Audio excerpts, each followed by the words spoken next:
Hello, I'm a ghost. I just fixed this, everybody. One of these days, I'm gonna get a new webcam, and it's gonna stay with the settings that I give it. Hello, everybody. Welcome to the Sandbox Saturday stream. I am Alex Florez, aka Kamisazi, joined here in voice, mind, body, and soul by Jar Jar Jackie Chan Binks, aka Yumalitox, aka not Jackie Chan. There we go. I knew there was another name in there. Yeah, and either one of those. Good. And Lucas is right. How you both doing today? Good. Just, technical difficulties. Oh It's yeah, we had all sorts of happening. technical difficulties. It's all Hey, we're Lucas's here. fault. Lucas had all the It's technical my difficulties. fault. I take 100%. full responsibility for everything ever in the history of forever. Well, it's my fault that it's Lucas's fault. So I don't Wow. know. way to take responsibility. I admire that. All right, I'm almost good here. That's a lot of pressure. Like, I feel like we're mounting levels of responsibility here, and I'm actually just gonna take a step back and blame it on Jackie now, because I don't like how this is playing out. All right. I mean, I'll take it. But that means I do get credit when things end up going right? Absolutely. All right. Maybe. Yeah, we'll see. All right. Well, for those of you who are doing the mage raids with us, I just minted the equipment and it will be going out today after the stream ends. I've got 75 capes, some number of gloves, and some number of grimoires. And let's pull those up. And if where are they in my wallet? I haven't found Everywhere. where they're located. Everywhere and nowhere. Oh wow, it's pretty cool when you're blocking with the glove and book. It's like you're like reading the book and casting a spell. It's kind of fun with different emotes too. You can do like the boxing emote and talking and stuff, and you do like little wiggly fingers. So the grimoire, that's you actually use that as feet, or like shoes, legs. Yep. Because so what I wanted to do is I wanted to actually attach it to the pivot point of the character, so that way if you rolled, the book would stay like up in the air. Unfortunately, that doesn't work. I did create it that way, and I did some little hacky things to make it be attached to that node in ways that I know how to do. But when you actually try putting in the Game Maker, it was just invisible. It didn't work, and I was like, dang it. So I wasn't able to get it to work that way. So it's attached to your hip node. So if you sit, it actually just kind of floats there next to you, like it's reading you a story.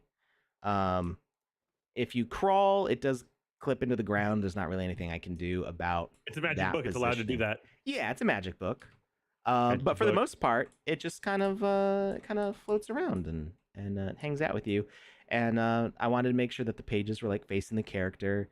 It's got if you've seen this book before, I've shown it before on social media and stuff, and it's part of our website for the Wiziverse. It does have changed pages on the inside. It's a slightly different shade of purple than what I originally used. But it's got some new little illustrations, like a little coin over a treasure chest and a little Celtic knot thing going on in there. And it also has BC2 on the binding and on the inside for Builder's Challenge 2. BC2 in what kind of language, Alex? What is this foreign text you're putting in front of us? I'm pretty sure not Jackie Chan made this. Yeah, I did actually. Sanskrit. And it's this really cool language. I think I posted it to the Wiziverse Discord, and I think I pinned it at some point. But if you want to take a screenshot, I'll show it up on the screen. You users. Did. I did pin it in Wiziverse Discord. I know you posted it in there at one point. Oh, okay. I don't know if I pinned it. I literally muted it so that I could like sniffle, and then I unmuted it as I was sniffling. I've got this all backwards. My apologies accepted. Right in the mic. Right into the mic. I'm like, listen to my face noises, people. So this is Sandscript here. You can take a screenshot of that if you want. Let me make sure that everybody can actually see it. I'm kind of in the way of it a little bit, although for the most part you can. I'm not covering up anything important. You're never in the way. So, so it's a 2x3 script with it's almost every combination except this one down here at the bottom, right? Is the extra one, which just happens to be all the numbers, all the alphabet, and the majority of most punctuation you would use. It just the stars aligned on that, and I really love using this script because once you get the hang of it, it's really easy to remember. Like the shapes of the letters all make sense.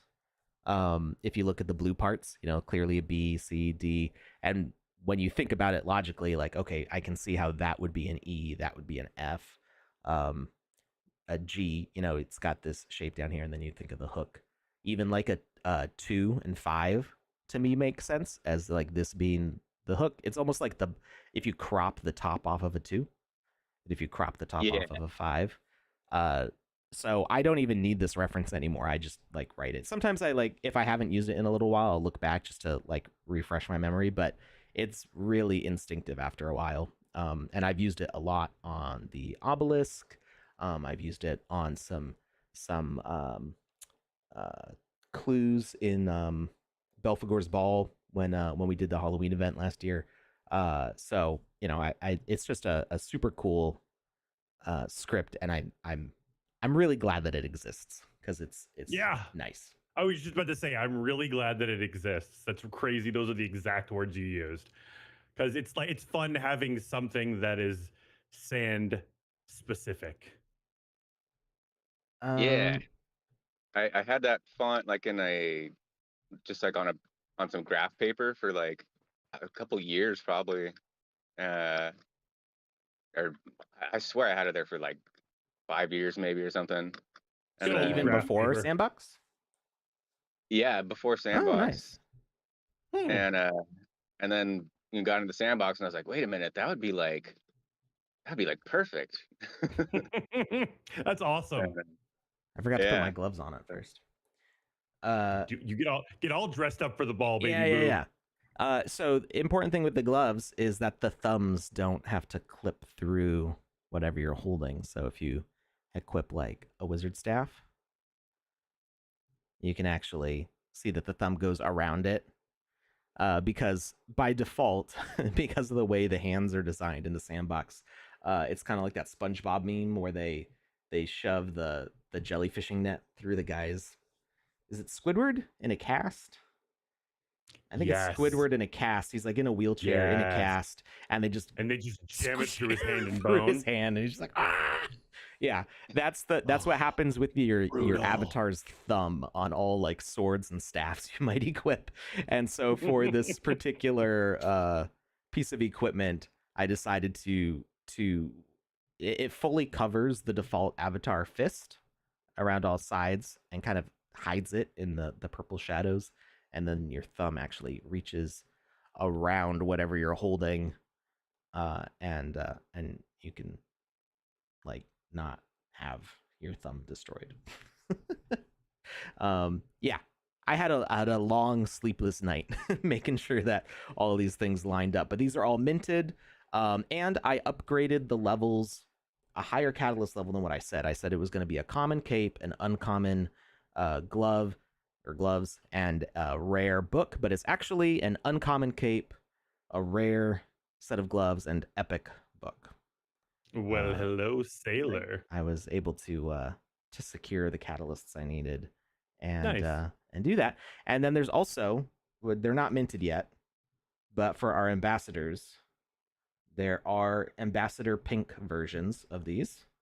So if any ambassadors are watching, you're going to get the same. So all of the ambassadors, whether they were able to participate in the event or not, because people have busy lives, they're all going to get a cape. But then for the ones who participated in the mage raids, they will also get this full set and the special ambassador version, based on whatever tier that they participated in. So those assets. Oh, nice.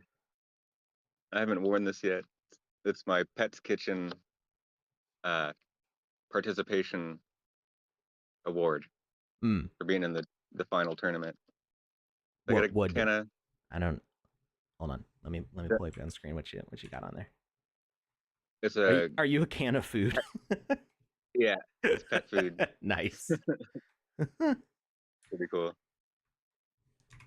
So the ambassador version of these things they're the same designs, but they're pink and they have a lot of like orange, peach, pink, glowy stuff going on, and they match the ambassador hat, which I do have already minted, which is this one. So that whole set matches for the Builders Challenge stuff as well. And I would like to do something similar for Alpha Season 4, which has been announced. In case you missed the news. Whoa, I didn't know that. Well, okay, so I don't think the Sandbox Twitter has said Alpha Season 4 coming at such and such date. It's more like Arthur shared some stuff that kind of like leaked out, and then Seb was just like, also we're doing Alpha Season 4. And everybody's that wasn't a leak. That wasn't a leak. It was he directly said the phrase Alpha Season 4. Yeah. Seb didn't leak. It was 100% intentional when Seb tweeted it out. It was like, here's Alpha Season 4. So, yeah. So the date is still not fully stated on that, but it is on its way, and I want to do more mage raids for that. So yeah. Oh yeah. Got a link or something for Garnican? Oh, for the tweet. I just dropped the tweet on my screen. I can also drop it in the chat. There you go.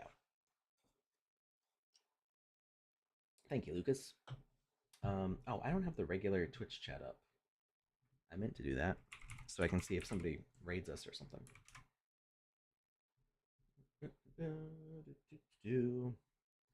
Technical difficulty day. It's just one of them days. It was a solar salesman at my door. I thought it might be my neighbor, but I'm back. Gosh. They used to call me. I don't know if they're actual salesmen or scammers, but they would call me every single day, and I'm like, no, I still rent this house. I can't put solar on the roof, and I'm not sending you to my landlord. Stop calling. I eventually just changed my number because they would not give up. Oh, wow. All right. Yeah. So we're back in Ro Sham Chess by Jackie Chan. I believe I was an hour into it. Goblins? We're an hour late and about to start. That's yeah. We're starting. That's wizard timing right there. We're starting in the middle where we were. Somebody took skeletons. I'm skeletons. You're back my skeletons. I set it all up. I think you can just jump in the humans thing. I don't think it actually changes. You're just reserving the spot. Oh yeah. Yeah, it doesn't. Yeah, the doors don't matter. Kind of. It's just. I don't like that at all. I don't like that. We don't have a way to assign teams in game that can only happen automatically. So if you want a specific team, you're declaring like this door is shut. But once you're on the side, declare bankruptcy. That's not how it works. Just so we're all on the same page. You just walk into a bank and say that. Yeah, you just walk in, say that, and then walk out. Y'all heard it, right? No take backsies. That would make life so much easier. Yeah. All right. Oh my God. So for those of you who weren't here, what was it, 2 weeks ago we started this game, and then it was the end of the Builders Challenge and Mage Raid, so we focused on that. So we're resuming this game where we left off. We took a screenshot. Jar Jar worked really hard on setting up this board before we went live, and I was playing as these green pieces, the goblins over here. Jar Jar was the humans, which are these black pieces, and Lucas is playing as skeletons, which are the white pieces. Got to crush these noobs. The process is that everybody's turn happens at the same time. So each of us have a duplicate of this board. It's kind of like a battleship. We each go to our own level, and we use these markers to declare what our moves are, what our 2 moves are going to be for the next round. And of those 2 moves, we can either move or attack. We can move, attack, or move and attack. And when we all come back to the board, we play out that scenario and see which attacks and moves were successful and which failed because somebody else moved or it was an illegal move or whatever. And we all move the pieces at the same time, and then we rinse and repeat. So Yep. It is a little mind warping how these pieces move, because we're not dealing with a traditional 2D chessboard. It's not technically 3D either. We could call this 2.5D, I think. Because anytime we move along the sides of the triangles, see, I'm moving along the sides here, we would call this moving straight. And this would also be straight. And this would also be straight. And then anytime we're moving with the points of the triangle, we're moving diagonally. And we count the moves of the pieces only along the straight. The move and attack distances are based on straight. So they kind of almost move in a zigzag, where like, say this rook can only move along the straight. So it'd be 1, 2, 3, 4, 5, 6, 7, 8 to move to the other side here. Whereas the bishops, that's not a bishop. Who's got a bishop still? This is a bishop. The bishops move diagonally, like that. And they can move an unlimited number of spaces, so you don't really count it. But then when you count like the movement of, say, a knight, well, it gets complicated. Gets complicated? Yeah, because the knight will move kind of like from, it's almost like you start from like the line that I'm standing on right now. Yeah, it's almost you like go you start that from way, either and I go this way. Yeah. Yeah, you move and along so here, and I'll move along here. And then it's the first space in between us that it can go.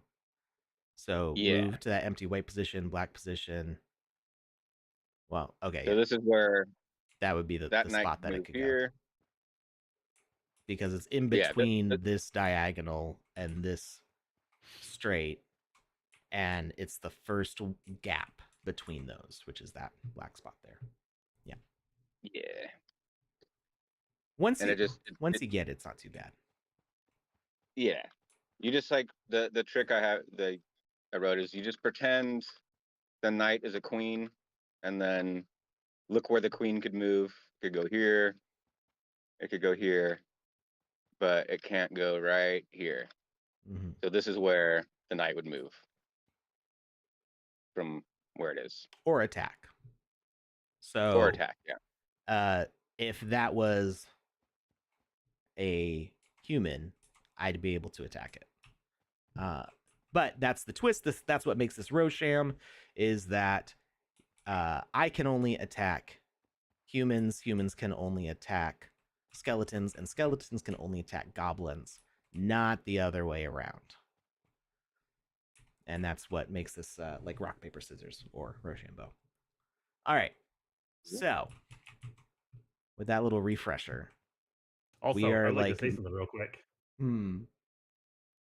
Congratulations goes out to the Yolks on You. They just redeemed 20,000 channel points for a Queen of the Metaverse, Paris Hilton NPC. I got your information. I've added you to the chart. I've sent it over to Panda. Everything's good to go. Yolks on You. You don't have to do another thing. Nice. Okay. We had a couple of those redeems on yesterday's stream, and I didn't think to take their wallet info. Although if they applied for recent Wizzyverse giveaways, they probably have already given me their wallet. So I'll have to look back at those and consult with Panda. Okay. Yeah, I think it was 2 redeems of those yesterday. People were really cashing in those big stream points, those sandcastles. We did a lot of streaming last week. I was very, very tired at the end of the week. Go West and Ian the IT guy were both of them that redeemed it yesterday. So I'll add those to the chart right now. Awesome. Yeah. All right, so we need to go to our respective floors and plan our next moves. So I'm gonna go descend into the depths of the goblin cave here. All the rules are in the game too on signs. Yes. So yeah, you can read them in there. And you can also pick them up as a printed booklet for $9.95 plus shipping and handling. No, not really. Yeah. Maybe though. Coming soon. Possibly. We'll see. Maybe a downloadable PDF. All right. Ooh, like that idea. Or an NFT, maybe. Oh, that would be cool. One of those interactive ones, a little flip book. That'd be sweet. I love flip books. Good idea, Jar Jar. I'm glad. Disneyland, I made a flip book of like Pac-Man, like eating the ghosts or whatever. And then at the end of it, it was like a horror scene. Like I started screaming, and I was like, "I have a family. Don't do this. No!" And my wife was like, "Dude, you're surrounded by children. Stop that right now." It was a wonderful trip to Disneyland. Oh my gosh! All right.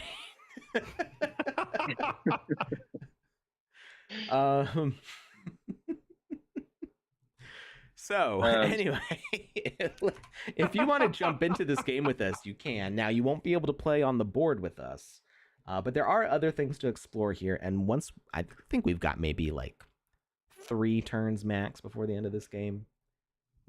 There is actually a rule I forgot to mention. So now, spectators. Yeah. So okay. Spectators are allowed to say whatever they want. They can just call out what people are doing if they want. Okay. And just totally ruin and cheat and ruin the game. Okay. But the general rule is you have to lie between like 30 and 70%. Is the number. So if you're a spectator, you have to lie once in a while. Okay. So you can like heckling and like the peanut doing gallery whatever you want is in full force. Yeah. I got a question.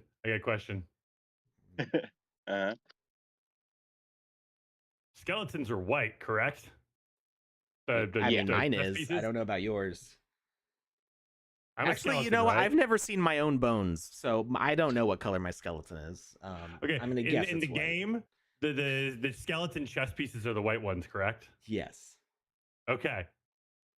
Was I supposed to do something before I went to the floor? Because it says skeleton not ready, and it says that's the little. It's the lever. I forgot to hit the lever before I came to the floor. Yeah. But I mean, it's, we're all here. It's fine. No, you do it on the. There we go. Yep. Oh, okay, gotcha. Okay. Now I can do it. Okay. So when you're not in a voice call with everybody, there's some systems in here to help you communicate with the other players. So you pull the lever to show that you're on your floor, you're where you're supposed to be, and it locks your door, so you can't leave. It shuts the door here. So the other players know that I'm in a position where I can't spy on them planning their next move, so I can't sabotage them. But if I talk to the knight over here, then and the bishop can only move through is it through the points or through the sides of the triangle? The bishop moves through the points. So it's both. Wait, what? So they can move. Well, from their main triangle, the main triangle, the one they start on, it's through the sides, correct? Yeah, because they're aiming towards the points. The point of the next Well, ones. Yes. Yeah, towards the point of the next triangle. So yeah, you can start from either the triangle that you're standing on. You can either go from the actual points of that triangle, or from the center of the base of that triangle to the point of the next triangle. You get it. They can move in 6 directions. I think I got it until you wait. So no, I said too much. You had it. You're right. I thought the bishop could only move in 3 directions. The rook can only move in 3 directions. Yeah, it's like okay. It's like 6. The bishop can move in 6 directions. Got it. Technically, it is 3. It's just you can move. Well, oh yeah, okay. So yes, okay. So the bishop can go along the points, but now as you're going along that point, just turn around, go backwards, and just go backwards, and you can, like, you know what I mean? It's so Lucas, can you see where I am right now? 1 second. I have to look at Twitter because I don't do that because I'm not a cheater, Alex. Okay. Yes. Now I can. Okay. So imagine I'm standing on the Triforce.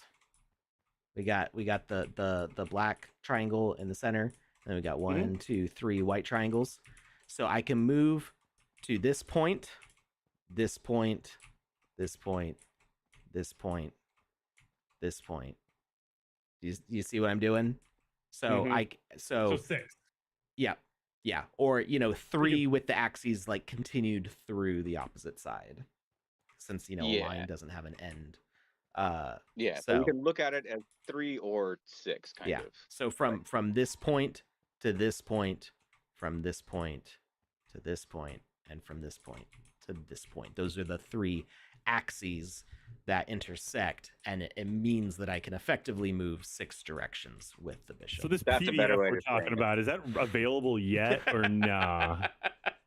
Well, what is available right now, I thought I could talk to the knight to unlock my door. It's because the other guys are locked right now. So can you hit the, how do I leave? Can I just hit /respawn? I want to show people where the tutorial is.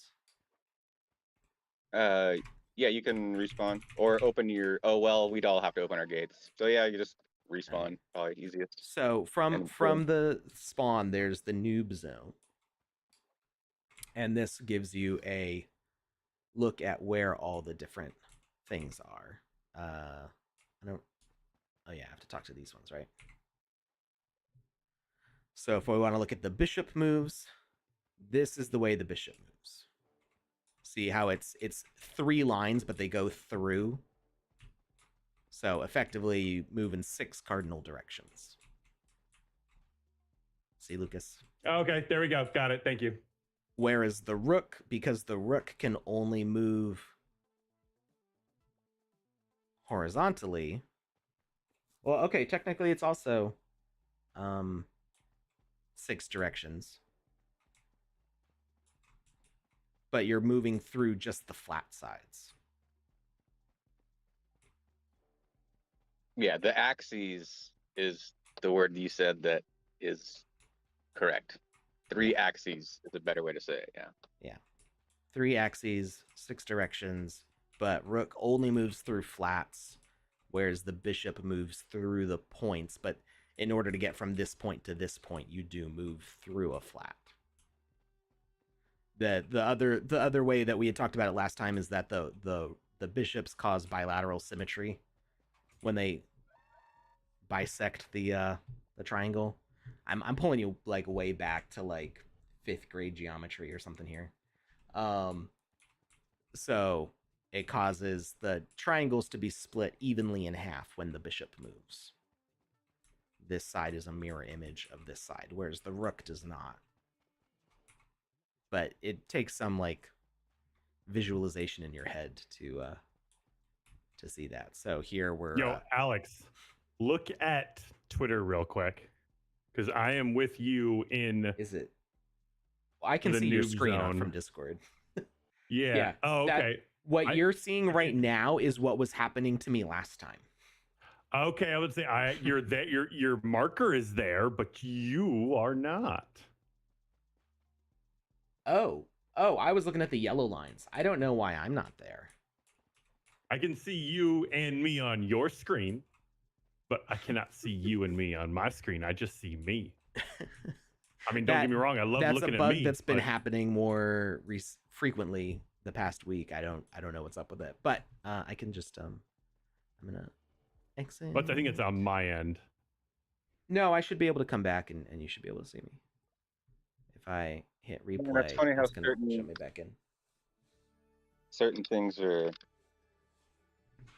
like not showing up for some people. Like they show up on some people's screens, but not others. You know. Mm-hmm. But Lucas, you left as soon as I went in there. I know. I couldn't see things anymore. Stay there. I'm curious. There you go. Now you can see me. Hooray! Yay!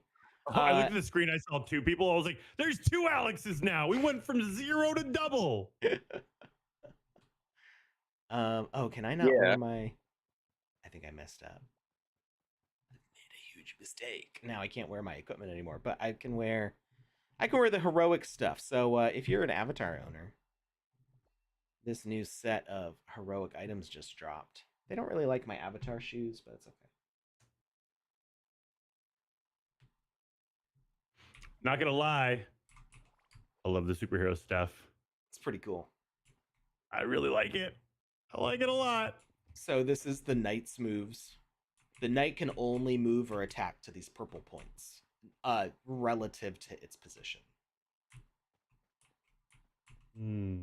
So this is where if you move the way a rook moves, you've got this, and if you move the way a bishop moves, you've got this. And the first gap between those 2 lines is right here. So one of the things I would like to explain really quick, and for everybody watching that wasn't watching the last time we played, I believe the term that Alex used was playground rules, or what did you call this type of game? Playground rules. So basically, we're setting up the pieces, and not Jackie Chan, Jar Jar Jackie Chan Binks created the environment, he created the world, and he created the rules outside of it, and it's up to us to enforce and hold those rules true. And it's something that I think is really cool because it's a low-tech version of like or it's a high-tech version of a board game. And when you're playing Stratego or Risk or Monopoly, it's up to you to enforce those rules. And I just never, for some reason, thought of games like that in the sandbox. And this opens so many possibilities for me. And it's just a way for us to, play board games with friends around the world. And I don't know why I find this specific aspect of the sandbox to be so intriguing. Maybe because it's brand new for me, because I just never thought of it before, but I think this is really cool. So I wanted to highlight that little piece real quick. Yeah, it's all about being respectful to the people around you and being honest with each other. We're not playing for a prize here. There's nobody enforcing the rules outside of us. We have just agreed that, we're going to have fun together, and it's not going to be fun if any of us is cheating or trying to mess with the other ones. I mean, there could be like a funny joke or a prank, but for the sake of getting through the game, we've decided to help each other out and play fair. And it's about community. Exactly. Alex, we got a question in the chat. It's a really cool question. You and me have talked about this before. I think online, but we could have been offline when we did it. Lieutenant General says, would it be possible to do something with Z fighting for gear by hiding parts of the avatar and for gear to take precedence as it's always supposed to be on the top? Now, I have an item that in my inventory that I can't pull up right now because I was wearing it in the last instance that I was in, but it's the dead mouse head. and the eyes have purposeful Z fighting on them. Do you have anything in your inventory with purposeful Z fighting, Alex, that you could show? I don't think that's exactly what they're asking, and also I don't think the okay. dead mouse head has. Does the dead mouse head have Z fighting, or is it just? I think it's eyes. They're just animated to spin really fast, I think. Oh, I thought it was Z fighting in the eyes. I don't. There might be. I made it so long ago now that I'm not remembering off the top of my head, and actually I can't see my inventory right now. Like the icons aren't loading, so it's a little difficult for me to find things. Is that a legendary helmet? Do you remember? Yes, it is. It's the dead mouse head is legendary. Yes, I'm sorry. I don't know why it was so hard for me to answer that question. Oh, here we go. I found it. So yeah, it's not actually Z fighting. They're just spinning really, really fast. Gotcha. So it's more like a disco ball effect, and you can't tell on the inventory, but when you get out into the main game, you can see how brightly they glow. The emissions on them is pretty intense. It's awesome. Yeah. So that wasn't ball-esque. It was intentional, but I'm pretty sure Lieutenant General's question is something like with my boots here, which you can't see because I'm sitting in front of them. My boots are having Z fighting with my shoes. So they're asking about hiding the shoes on my avatar so that way they don't Z fight with my boots. Oh, I see what you're saying. Gotcha. Now, technically, yes, we could do that. We actually do something similar to that for first-person games. When you're playing a first-person game, your avatar's head is turned off from your view. So other players can see your avatar head, but you cannot. And you can actually tell this because if you're casting a shadow, you'll see you don't have a head. It's awesome. And that's because avatars that have like a big nose or big hair or something, it could actually kind of come in front of the camera. So you turn off the head so that way it doesn't interfere with the player's view. Now, it would be good if we did still show the shadow for the head though. So there's like layers to that and the settings that have to get changed to make that work effectively. But as far as not showing the player's equipment or the player's avatar parts, the problem with that is sometimes you do want to see what's underneath. For example, I've got my Admiral outfit here somewhere. Here we go, the Admiral jacket. Like if my character was wearing chaps, you'd want to see the legs. Right. So I mean, obviously all of our minds, the first place they went was chaps. Well, so. I was going to say it would bring new meaning to assless chaps if you didn't have your butt anymore when you were wearing them. Well done. It was sitting right there and I just didn't see it. It's hard. It's, it's hard to sit when you don't have a butt. So in the case of this jacket, it does have sleeves somewhere. One of these. He ripped them off. He's just too buff. He's like, get rid of sleeves. Where? Oh, here, the Admiral gloves. So it was designed to show the avatar underneath. So you can see there's a little split in the back here where there's, I don't know, cinches or whatever those are called to put the coattails together. And it's an open chest design, so whatever shirt or lack thereof you're wearing on your avatar shows through, and then you would also have whatever your shirt sleeves are there. So if by default it turned off those body parts to avoid the situation of Z fighting, that would actually be a problem because I wouldn't have arms or a chest underneath. Hiding only those parts that overlap. So that I don't know how feasible that is. Lucas, come over here. This has been a long-standing discussion in staff, and this is not like this. Z fighting is not only a sandbox thing. It happens in other games. I've seen it in Call of Duty, which is a AAA game made by hundreds of people and costs millions and millions of dollars to develop. And I've seen Z fighting in it, which is kind of like, when I see it, I'm like, man, I paid like $80 for this game. But It does happen. It happens more frequently in the sandbox because we're using all these flat edges that can intersect with each other.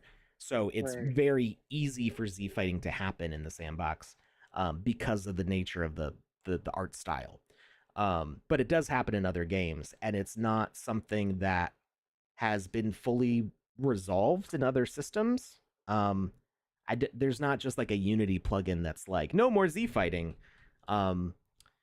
So while it could be possible to have something that senses when Z fighting is happening, it might not be practical from a processing perspective because you've got a whole bunch of different faces going on, and it would have to be checking if the faces overlap. So Z fighting happens when the two faces are like perfectly mathematically aligned, and the GPU can't like distinguish which one is in front. So it just kind of picks the first one that it processes, and depending on what camera angle you're at and what frame you're on, that will change, and that's why you get that flicker between. Because it's just doing the math and it's going, that's the color, and then it just doesn't process the other one. But then it goes to process the next pixel and it arrives on the other one. And for each frame, it's like flipping between those. So that's why Z fighting is more noticeable when something is moving, because it's changing the angle and you're getting these floating point errors where it eventually has to round off the math, and it's just arriving on one color versus another color for that pixel. So you could have the game engine process and go, okay, we can tell that it would be doing extra work. Basically, it would be saying, okay, we found it's this color, but then we did the math again and we found it's also this color, and then it would try to hide one or the other. But it's not possible for the game client or the game maker to know which one should have priority unless you tell it. So in the case of an outfit like this, it doesn't have Z fighting in this situation. So the process wouldn't happen. It wouldn't be turning anything off. But if Z fighting did happen, then it could disable the armor, disable the chest, which wouldn't look good in this particular design. So it wouldn't have a way to decide, because these aren't actual voxels in the game engine. These are full meshes. So this arm is like one rectangle here and another rectangle here. So it wouldn't have a way to determine like where to cut the arm to hide parts. So Gotcha. what you could do, what I think would be a more effective process, would be something like this hide icon, but for the body part.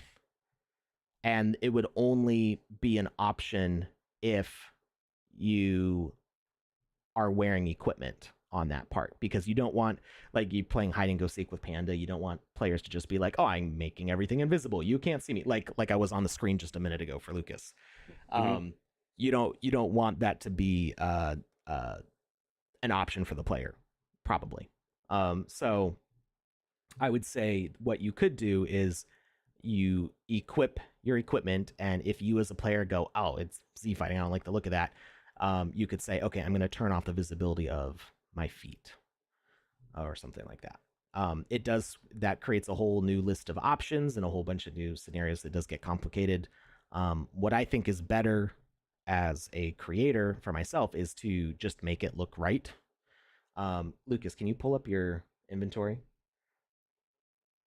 And show the gloves off if you still have them on. Yeah.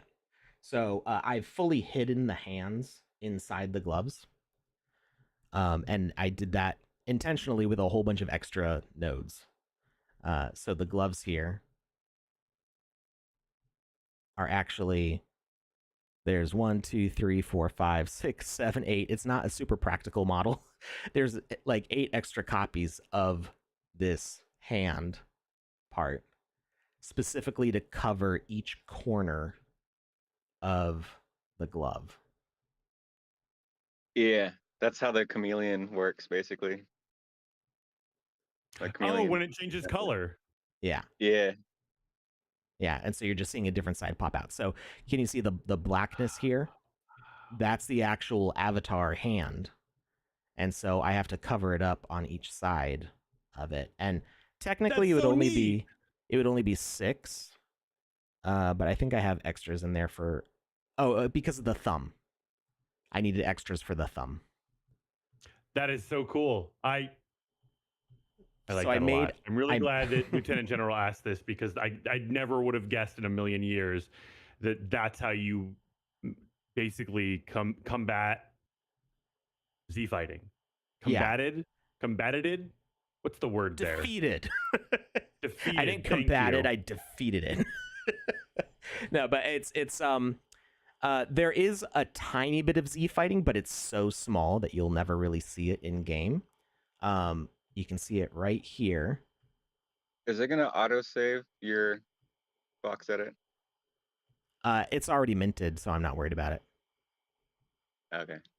And I can reset That's it. not an answer to his question. That's not an answer. It So will it? Will it? It might, but I can just undo before I exit. Okay. And I have a duplicate of this already saved as the ambassador gloves with the pink, so like I have a good copy anyway. Cool. So if I slightly move this, you can see right here this little purple. Wait, if I do control, can I zoom in smoother? There we go. See this line right here in the middle? That is some Z fighting. It's so tiny. It's the underside of the thumb. As a player, you're never really gonna see it. So as just a little cursed knowledge for you. Yeah, a little cursed knowledge. You're welcome. Now you have to think about that whenever you wear them. There's Z fighting on this, but you can't see it, but it's there. So I unimpressed. So yeah, tiny little like sliver of Z fighting right there. Just that one little tiny piece. So, like it's like 1/100th of a voxel right there. Just because I wasn't gonna cover up every single scenario, that it would just become ridiculous. But the main thing is that you, with a normal shaped avatar hand, you're not going to see it peeking out from this glove at any point. Now, this isn't the most practical solution. The more practical thing is to make just a model that's 1/2 voxel bigger around each side. But that ended up making the glove like really bulky, and I wanted to have the fingers like match the voxel width of the fingers inside the glove. So I just ended up covering up the whole thing. They said, would it be possible? Remapping. So remapping the mesh is not something practical to do at runtime in a game engine. Most games don't do remapping live. It's a doing that stuff at compute time is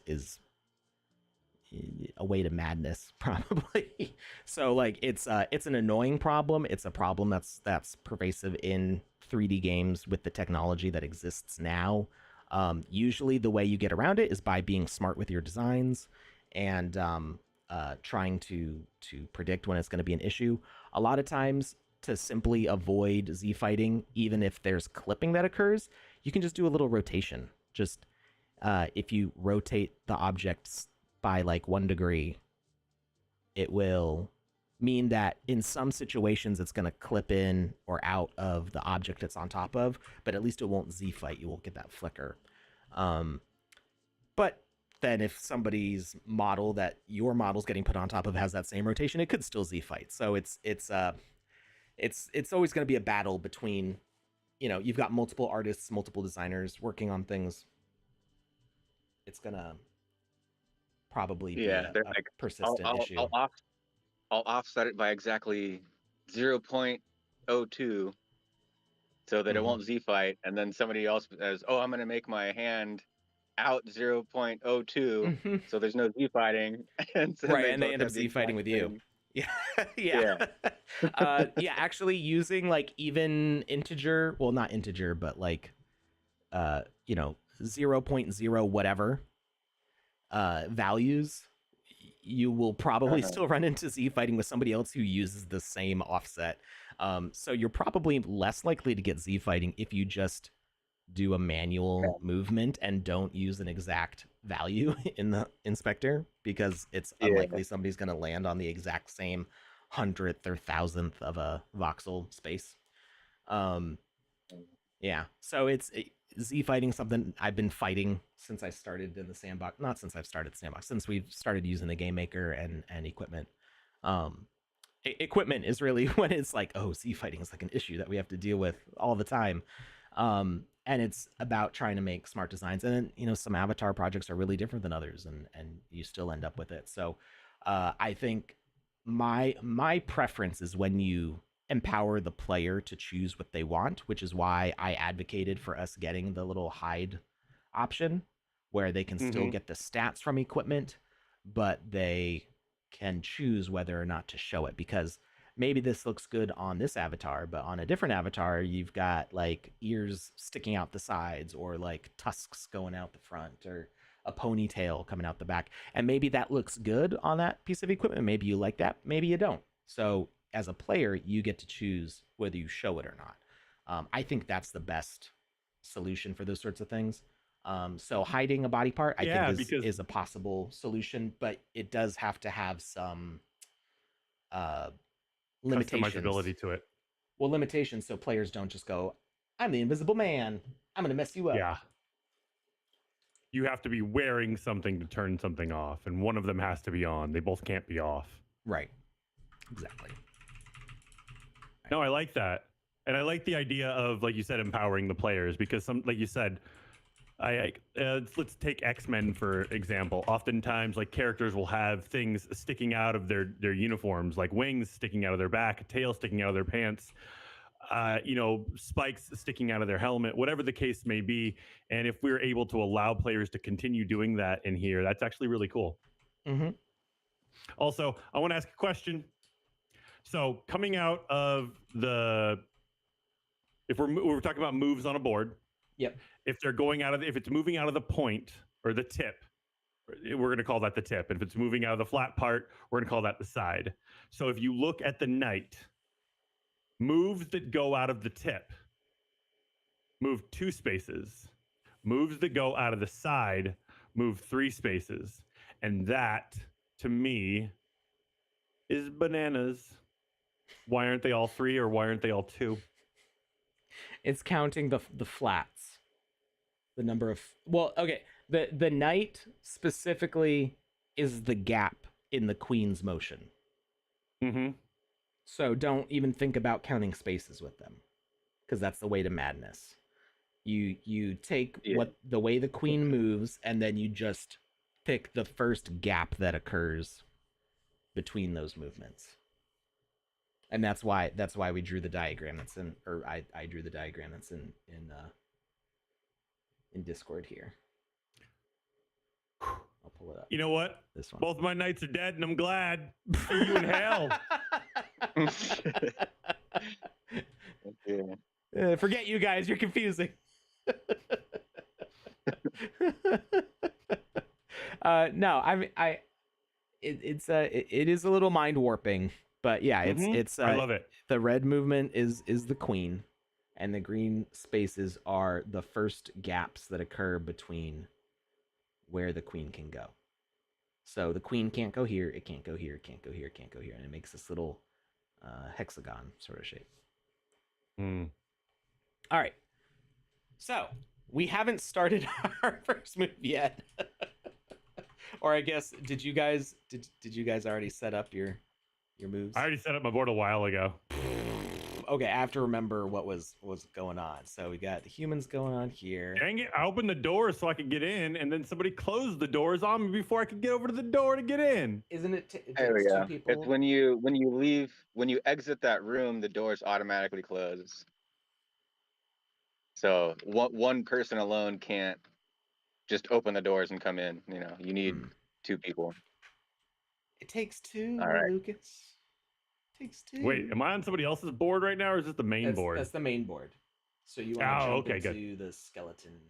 You got to take the elevator. I'm already done. I'm already back here. I'm already ready to go. I'm not ready. Okay. I'm ready. I'm ready. I'm ready. See. Yeah, my moves are planned. So I'm gonna just go in with Alex and see what he's doing. Yeah. Good call. All right. What? Distract him. All right. The pawns can only attack diagonally, right? They move 2 spaces when they attack. 1, 2, like that? Yeah. Okay, so I could attack this pawn. Yep. But I don't feel like this pawn's no threat to me. Let's see.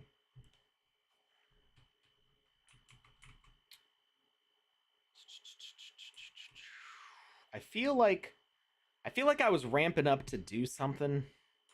Nope. You were ramping up to lose. Let's see. So, okay. I know what move 1 is. So I take my first movement marker and I pop it on the piece I want to move, and then I say where he's going, and he's gonna take your pawn. Sorry. Not sorry. No. And okay.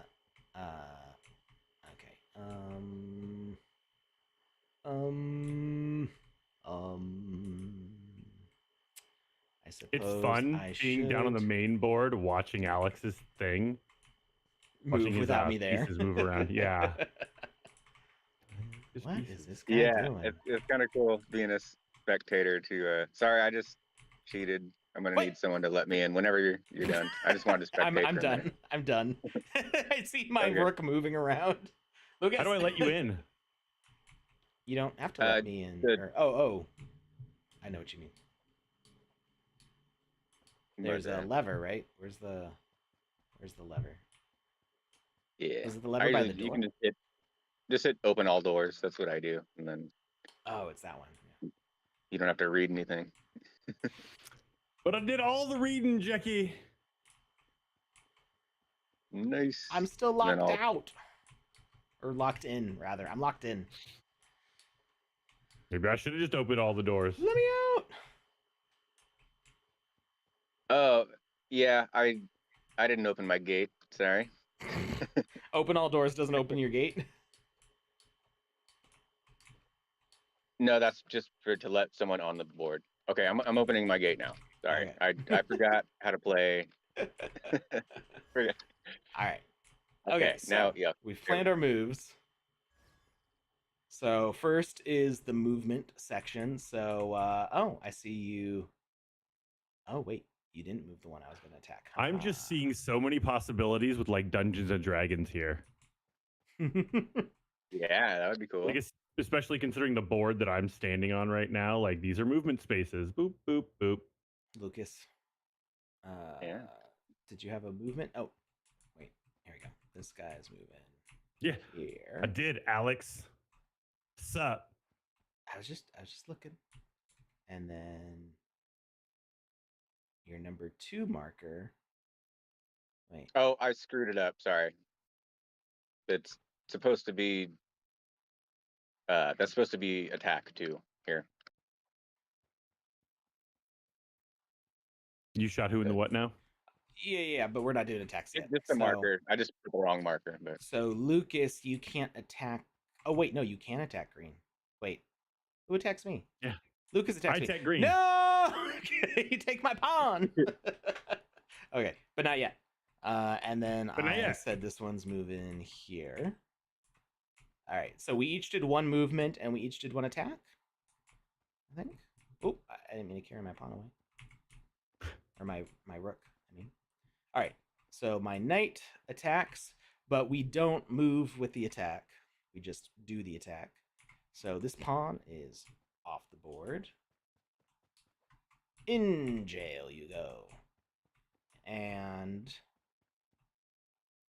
this pawn is off the board. Goodbye, sweet prince. And this one is off the board.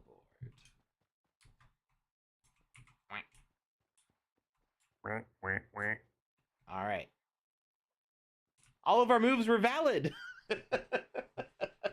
Nice. Woo! And Alex, you just took your 4th pawn.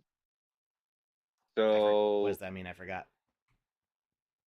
on the space that the pawn was taken, where was it? It was. There's a reward for taking multiple This pawns. right here. Okay. You can put your queen there. What?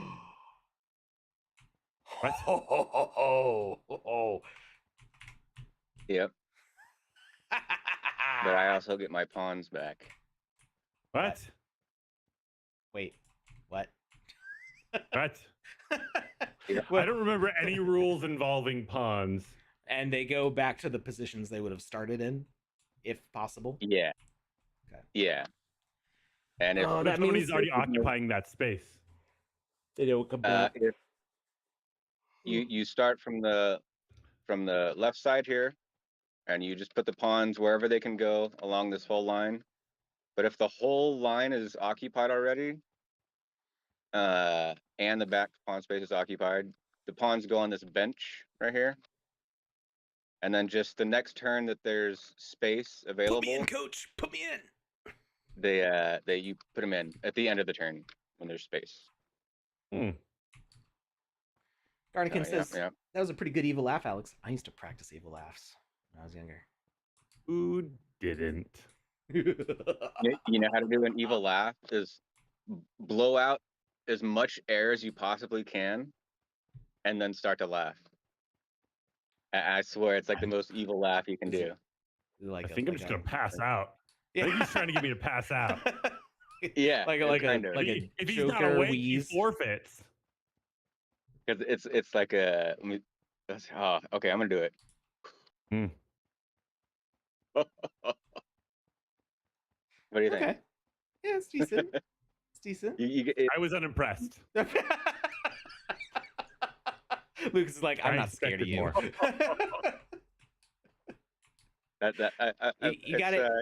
You gotta tap into the evil energy. You gotta tap into the Nega Speed Force. And wait a second. I thought I had like something else besides 2 pawns. You had my in the queen, goblin but I got my queen back. Ooh. Did you know you were gonna get your queen back? I didn't. I was just like, this pawn. I don't like this pawn. He looked at me weird. There's jive turkey over here. Alrighty. Alex is looking pretty good. Oh, I didn't put my last pawn on the board. There's a pawn in the wild. Yeah. All right. The pawn's back. A wild pawn has appeared. Back all right. to Turn is done. My board. Wait, so I'm attacking you.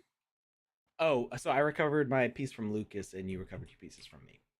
So Lucas gets nothing out of that interaction. I got a pawn. You took a pawn, but you yeah, exactly. But out of my move, I got your thing. Okay. Don't All patronize me. That's one of my favorite phrases. Like anytime I can use that, it's a good. Solid. Yeah. Mm-hmm. Okay.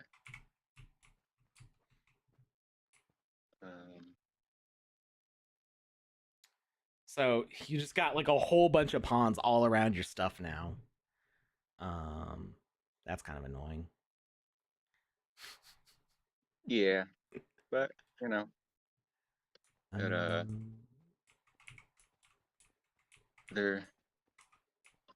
It's defense also. Yep. For sure.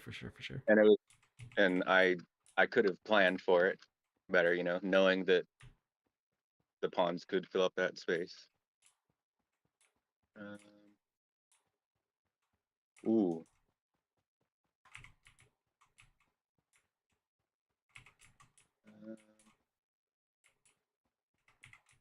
Thinking.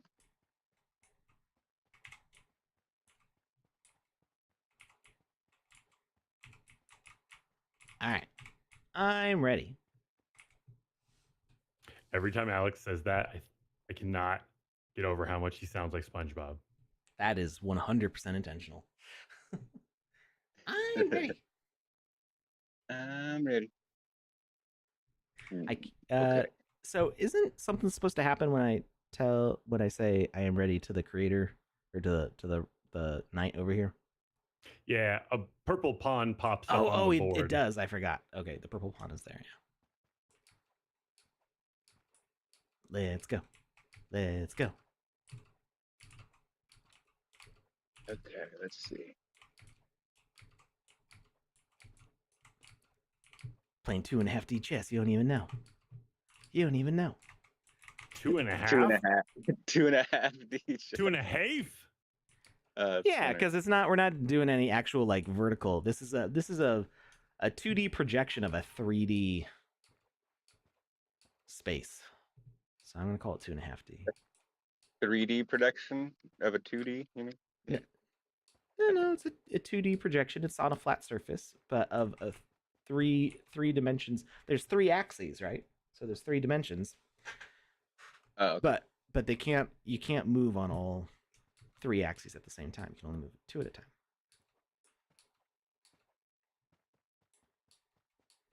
Okay, I am ready. I'll talk to my horse. Look at your horse. Your horse is amazing. Nice. That's gonna. Sorry, I didn't. There's a few people right now who may be like reveling in nostalgia, or like my wife, and be absolutely triggered.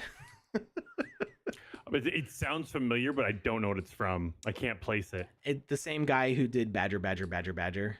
Oh, okay. Made a song called "Look at my horse is amazing."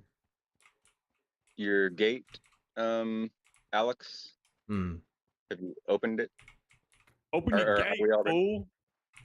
It's open. What are you talking about? I'm here. It is now. All right. Oh, I must have just missed it.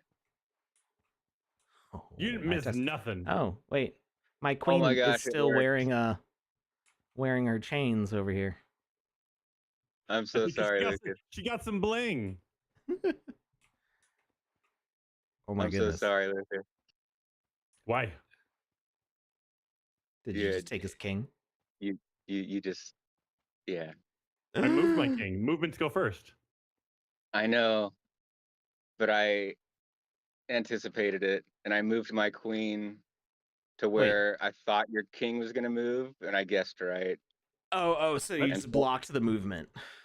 Yeah, and my bishop is attacking your king in the attack phase. No, wait, hold up. There's nobody moving to where my... Wait. My king is moving right here. Oh, never mind. Then I blocked your bishop. Oh, that was invasion. Nice. Now Lucas is playing 2.5D chess. Yeah, who's playing? Okay. So skeletons move there. What's the number 2 skeleton? Oh, this one. It was the bishop. Oh wait, but I can't do that because 2 are moving, so it's blocked. So, yep. So yeah. So neither of us move. Yeah. So now I take your pawn. Oh wait. Dang. So I didn't do nothing. Wait. Did you have another movement? My attack is gonna miss. Yeah. Right. Okay, so your attack misses. So you got nothing. Yeah, I got nothing. I did absolutely nothing. Lucas got 1 movement, which messed up all your stuff, and I get to take your 2 pawns over here. No. This is a bad turn for not Jackie Chan. Lucas and I are teaming up. I'm playing offense. He's playing defense. We're doing a pincher move on not Jackie Chan right now. And what was the other one I took?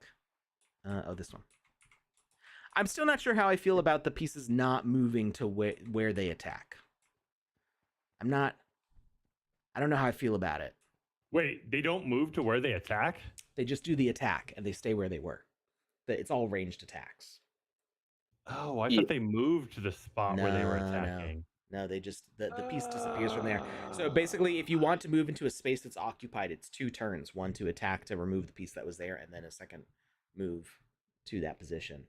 And I guess that's why I'm not sure how I feel about it. Like, I feel like it's it would be a revision to the rules. It would be like a different mode of play, maybe slightly faster because you could advance more quickly through the board.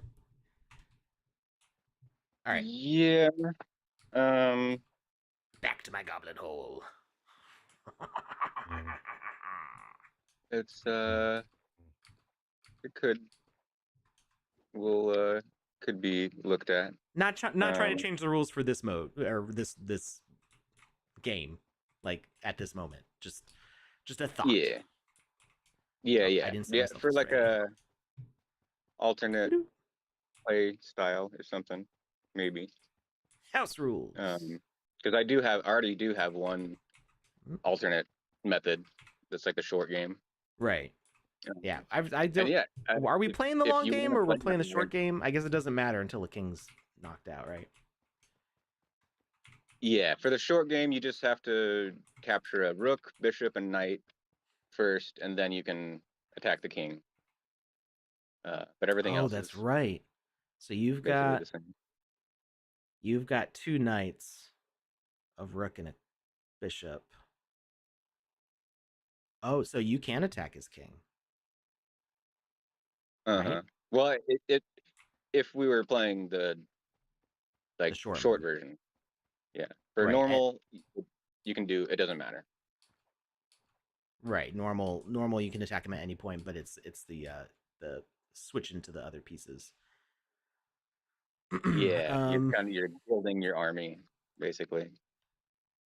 Right. So which these are mine. So I'd have an okay army if I was to take your king out. Not great. And I do still need to make it so that the chains show up on your board, instead of just the main board. The chain's just an aesthetic thing, right? Yeah, it's just so you know which pieces have been captured, because you can release them too. Like your queen was captured and then released. Mm-hmm. But I can't see the chains on it on my board right now. Right. But I mean that's just like a visual reminder. It doesn't actually affect the gameplay, right? Having that chain. Well, the chained pieces are the ones that become your army. Oh, okay. Got it. Yeah, I see how that makes a difference. Yeah. And so I mentioned I was remaking this game basically from scratch because of the Snoop Dogg blunt that's like stuck in the game. So I have that working on the new one I'm making, but I haven't. Do you have it in any? Do you have it in any presets or any spawners? Because that might be why it's lingering on. Oh no, I just didn't set it up for this one, or I mean the blunt. Sorry. The reason that asset is stuck in your game. I'm wondering if it is in some logic somewhere, which is making the game maker go, it's still here. Yeah, it was like set to be the starting equipment before they changed how you set starting equipment. So like I assigned it as starting equipment and then they changed it to the avatar. So spawner. Maybe that's where it's stuck in there. Yeah, it's kind of like I can't toggle it off now because it just doesn't even exist. Like, Interesting. Could you re-add it to the environment? Well, if he's using it in a different experience, then it would be a problem. How about I just send you one of mine, and then you can have two, and then you could try using it in, so re-adding it in, and then taking it out, and deleting it once it's in there. Turn it off and turn it back on again. No, I'm saying, like, I'll send you one, you add it into the game, and then you take it out of the game while you still have it in there, and then you delete it once it's gone. Does that make any sense? I don't think the deletion part would work. Like, I can't even. I can't even like turn it on or off. So Lucas, the way you used to set the starting equipment used to be in a menu for the player menu, and that went away, and now you click on the avatar spawner and you set it there. So what we're thinking might have happened is where the setting is on the menu, because that menu is no longer there, it can't be removed. So the game is like, when the game is like doing the list of its shopping list, saying like, these are all the things that are in me, that's on the list, and we can't edit that part of the list anymore because the list is now gone. Exists. Yeah. But it lingers in that list. Gotcha. Yeah, that part of the list isn't being checked anymore, basically. Except it is. It's being checked, but it's not used. Gotcha. Potentially. I also have a question. Alex, are you done moving your things around? Nope. I've been too busy talking. Okay, well, do your thing, because once you're done, I'm going to ask a question. Okay. So I don't want my question to clue you into anything. Okay. He's asking this. I know what he's going to do. Aha. You fool. Let's see. I might as well. But yeah, the movement and attack thing, I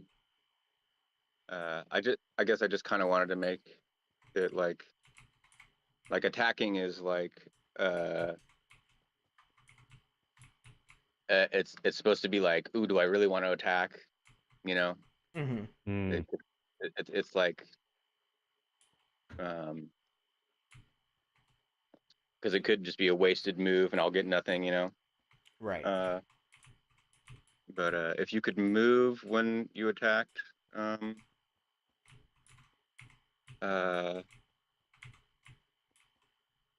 it could be cool. I could think about that,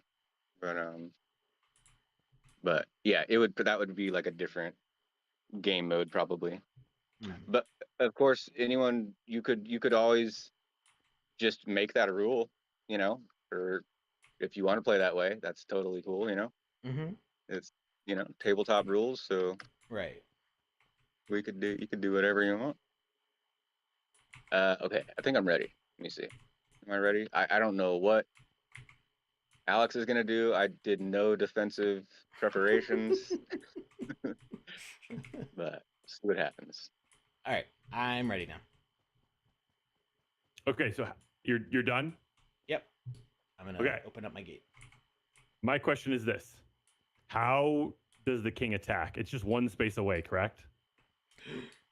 I wasn't doing defensive preparations either. No. Don't answer that question.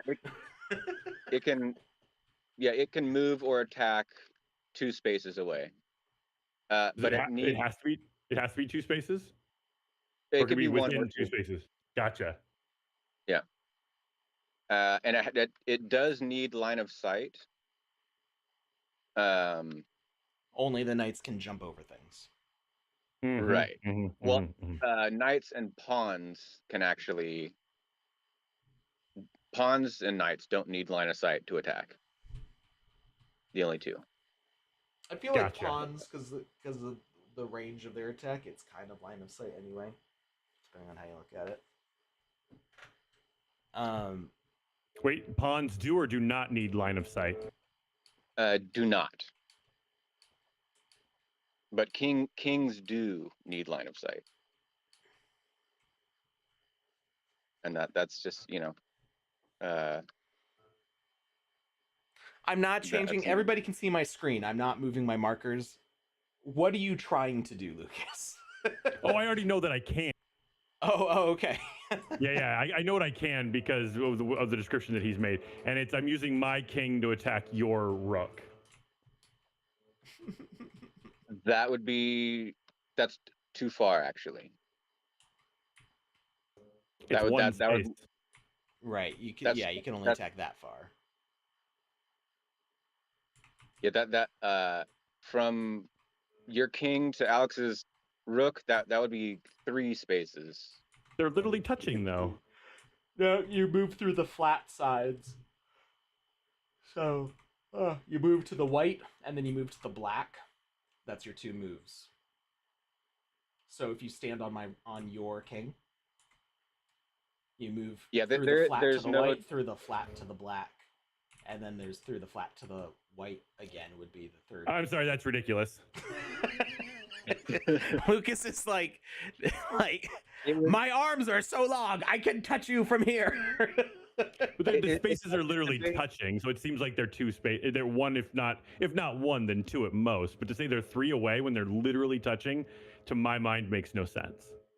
It's kind of the debate of like in a chessboard, like, are diagonals, are those considered touching? Is that 1 space? Because some games would say that's 2 spaces. Some would say it's 1 space.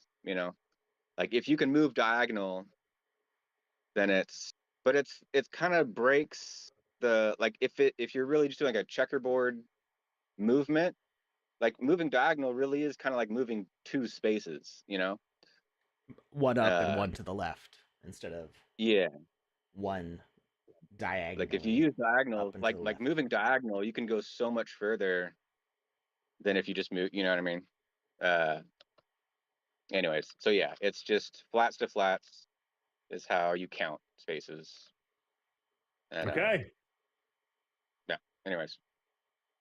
But so, do you want to change? Nope. Leave it as it is. All right. Let's see. Are we all here? I'm making my way downtown, walking fast. Because if you could go point to point, you could go pretty far. Like you go 1, 2. This would be considered 2 spaces, which is not. That'd be a little far for the king to attack, I feel. The king's attacks basically make like a nuclear hazard sign. Yeah. Instead of something like that. Instead of a hexagon or a triangle. Mm-hmm. I know it does seem funny that the tips are pointing, but it's like it's actually 3 spaces away. I know it seems weird, and that seems like absolute crazy talk. you got to move through the flats. 1, 2, 3. I feel it would cause more confusion to say that diagonals are allowed, because it would just basically all the other pieces would be able to move further. Maybe not further, but it would make the knights more confusing, I think. Okay, so what's happening? My knight successfully dodges.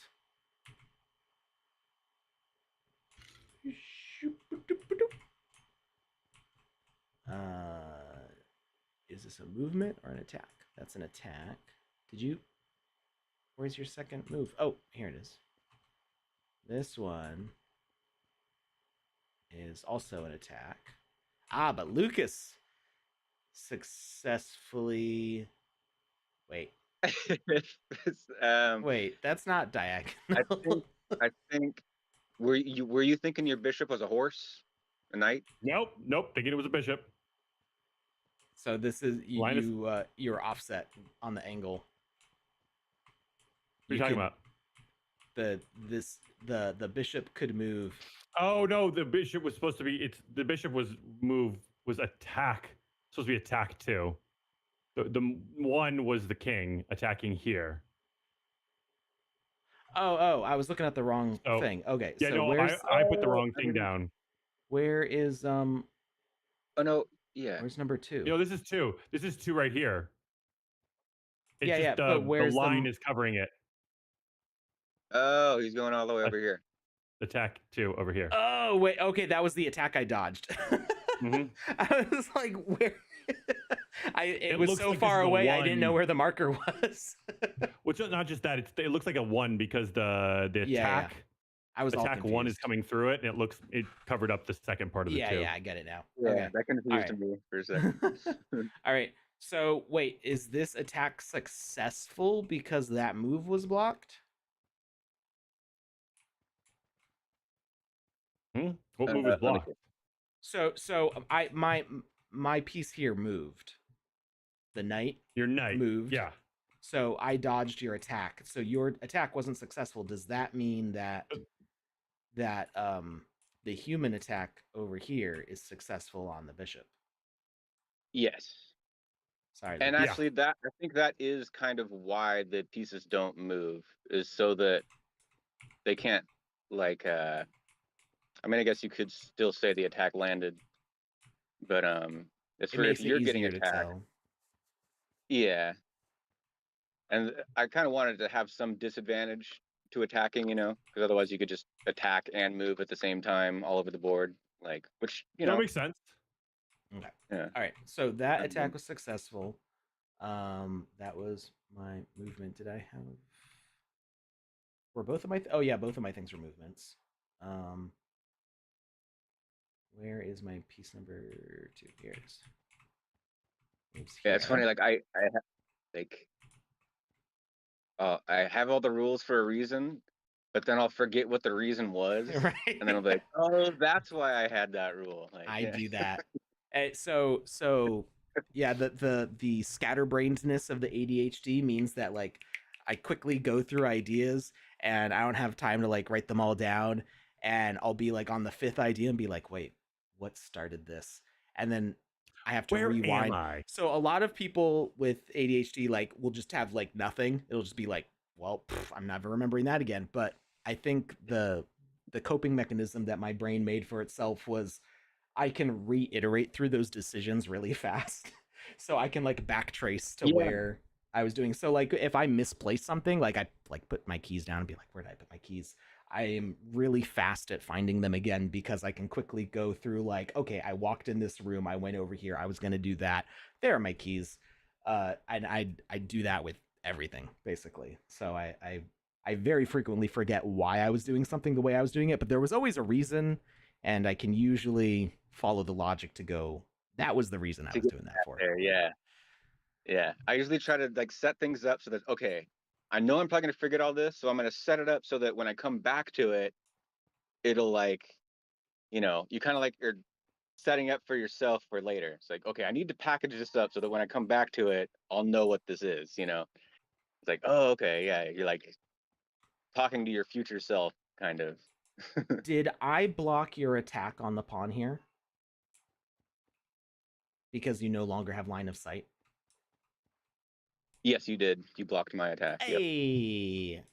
You're welcome, Lucas. I mean, I wasn't trying to defend you, but I did accidentally. All right. Thank you. So yeah, you get to keep that pawn for now. And that you could use that somehow as a tactic. Like maybe you want to protect the person for some reason, like you know, they're gonna attack for you or whatever. Okay. But it's kind of like you don't want to help them out too much because then you're just, you know, gonna make it worse for yourself later. Yeah. Okay, so the king's attack's unsuccessful there because it was out of range, but and I blocked your attack, and I moved over there. Was that all the moves? Did I move everything? Is everything where it's supposed to be now? I think so. All the markers are cleared. Okay, all right. Back to my goblin hole.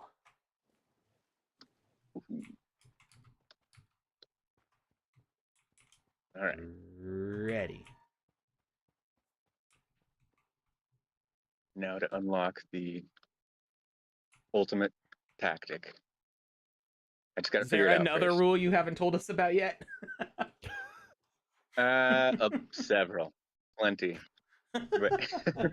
No. I'm Oh, trying it's to all think. bugged out, Lucas. So bugged out. It's though you can skip the pages when you're reading the rules. You can like skip to page 12 He's and looking 18. at the piece movements, but it's doing the thing where it's like for me it was displaying all of them, but for him it's like not displaying half of them, and I don't know why it does that, but it like it Oh, inconsistently yeah, that's kind of displays. funny. Like when we played before, it wasn't displaying for me, but it was displaying for you guys, and now it is displaying for me, but it's not displaying for Lucas. Yeah, it's kind of funny. That's actually kind of why the game is built the way it is. I think I mentioned that. Like, that's why the skeleton board is on top. Because I used to just have the main board on top. Oh, the distance And then, thing. yeah, it's like if oh no, I just lost Oh connection to the server. no! All of us did. Oh no! Does this mean all of our moves are not going to be remembered because it's going to be starting from the beginning? I think. Yeah. I mean, we can go back through the VOD. I think we're gonna have to do this a third time. Yeah, no, that's all right. We gotta. we'll have to look back at the VOD and update where the moves were. You know what this reminds me of? This reminds me of when I was a kid and we got a Sega, and there was no save feature on some of the games, and so Toe Jam and Earl just lived on the TV, and I'd be like, "I'm going to school. Nobody touch the TV." Right. Yeah. Yeah. Your Super Nintendo's just on for like 3 weeks straight. Yeah. I've gotten so far. If anybody touches this, I will lose my mind. Actually, Super Nintendo, most of the things had saves, but yeah, like Sonic, for at least the first Sonic game, didn't have saves while you were playing. I think the second one did. No save. And yeah, the original. Whoa, that was disconnected from the server due to max connection temps. Okay, it just was like, no, you're not. Not today, Alex. All right. Same for me. Did we do a giveaway form? We have a giveaway form that we have not handed out yet. We should hand that out and do it real fast because it's already 420. 420. That's the movie, I think it's Neighbors with Seth Rogen and Oh yeah. Forgot about that movie. Like the frat house moves in next door. Anytime I see the numbers 420, there's a part in the movie where they where it like high pitched is like this chorus going 420, and there's like green flashes and stuff, and that's what runs through. What's that in reference to, Alex? I don't understand. Can you explain the number? The number? Yeah, what does that mean? Why do people always say that? I don't understand. Well, 2 is the square root of 4, and then 4 minus 2 times is 0. So I think that's where that comes from. Okay. Yeah. So Snoop Dogg's just really into math, I guess. Yeah, he's a math wizard, don't you know? He's always struck me as a mathematician, if I'm being completely honest. That's what I think when I think Snoop. I'm like, yo. Yeah, totally. So let's do the giveaway form real fast. I think we will go back and watch the replay of this video to figure out where we were last time, and I don't know, maybe Wednesday we can try to finish up our game. Maybe we'll jump on it a little bit faster now that it's not going to be as many days between the last time we played, and we'll get that PDF to Lucas of all the moves. Give him a cheat sheet. Yeah. Shouldn't be too hard to make. Wait.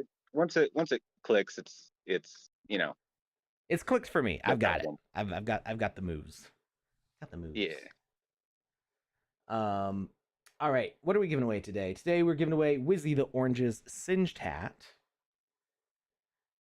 Well, that's a problem because everybody that's filled out the form has already won a singed hat. Oh no! Do any of them have a black hat? I have no idea. I didn't ask that question on the form. I How many do people not. filled it out?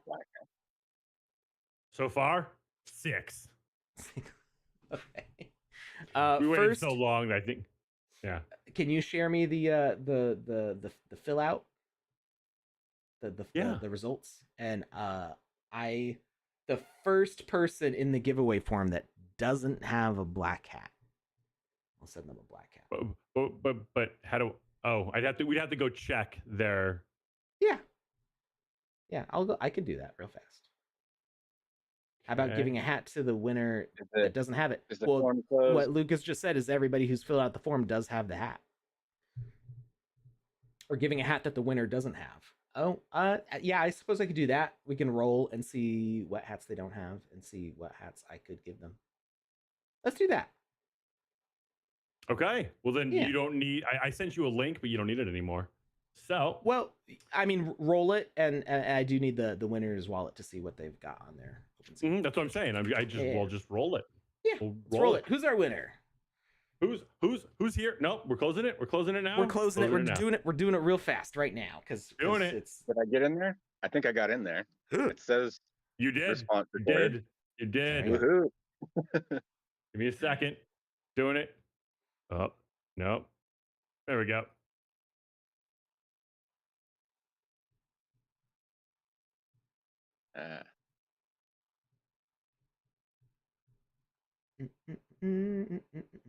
Congratulations goes out to Masquita, my friend. You have won a Wizzy hat. Which hat? Unknown. But a wizard never asks. We're about to find and a wizard out. never tells. But a wizard will soon figure it out. Thank you, my friend, for entering. Congratulations on the win. Enjoy whatever it is that magically ends up in your wallet. Can you paste the wallet in our chat? Mm-hmm. That way I can see what they're getting.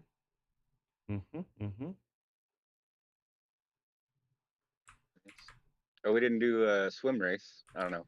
That doesn't matter. It's I was thinking like we could do that if it allowed us to reconnect, but it didn't. At least for me, it kicked me back out again. So same. I got one. All right. I'm just solo, but that's fine. It's whatever. It said I had too many connection attempts and then was like, no.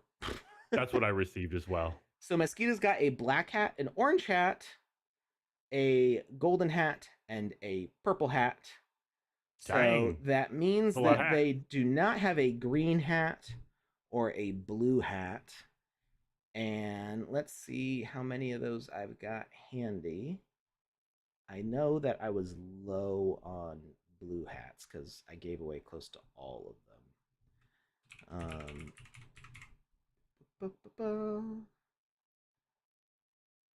For Wizzy hats, I've got. Oh, I might not have any blue hats. You might just have a green hat by default.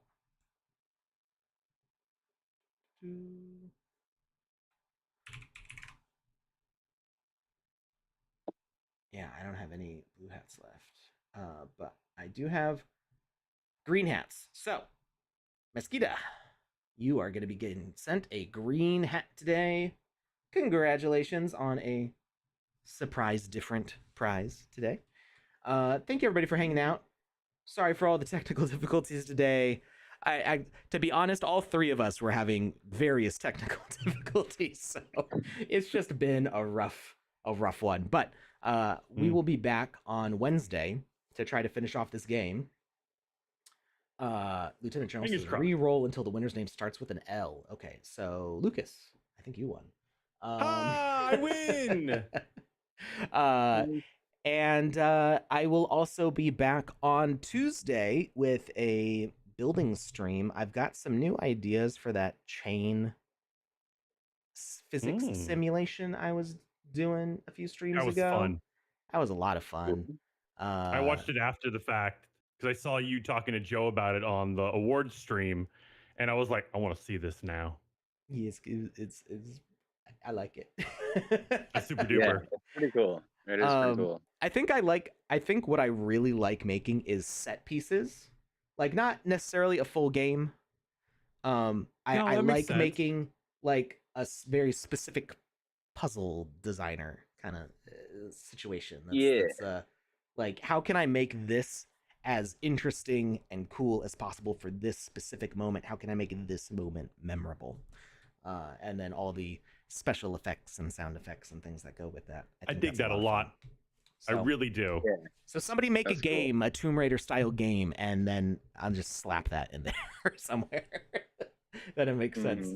All right. Well, thank you everybody for hanging out. Thank you, not Jackie Chan, aka Yumali Talks, aka Jar Jar Jackie Chan Binks, for Yeah, thanks joining us again. Hope are you available next Wednesday for us to do this again? I should be. Okay. Let's All see. right. Yeah, I think so. We'll plan on it. I'll make sure Panda doesn't kick you out of the channel this time. And I hope you all have a great weekend. And I will see you on Tuesday for the build stream. Thanks, everybody. Bye, Awesome. everyone. Thanks for Thanks a stopping lot, by. guys. See you, everybody.